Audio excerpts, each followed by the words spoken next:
Sağa qıraqdan baxanda heç kim demir bu çobandır. Çobana mən oxşayım. Mənim qollarım bomboşdur maşallah. Bax, taxırsan boyun boğaz doldu qırğızınla. Halal ne pulumdan ha? Hansı çobana bax yəsə elə baxır. Mən. Sağ ol. Sənə bax onu eləmirsən. Sağ ol. Bu qoyun qırxılmadı qırxmırsan. Ay ağır qatqa işləmir. Ay qoyun qırxan işləmir. İstəmirdən mən ağarım. Allah umud eləyək ki, qardaş, Mais müəllim obyekti olsun.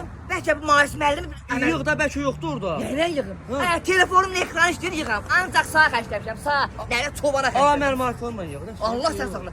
Gedə Mais müəllim, Mais müəllim. Ha hoş gəlibsiniz. Haralar siz hara, bırak hara. Ay qardaş, bu çoban mənim başıma oynasın. Niye? Qoyun deyir mən təkərlə qırxa bilmirəm. Qoyun qırxan işləmir. Hə. Deyir sən yığ. Telefonun ekranı da işləmir. Qalmışam ələk fələk. Dedim mənim telefonuma yığ, iPhone-ma yığmadı. Maşallah olsun. Çoban senden yaxşı yaşır. Vallahi. Bəhanə eləmin, agregat işləmir, nə bilim, nağarmı.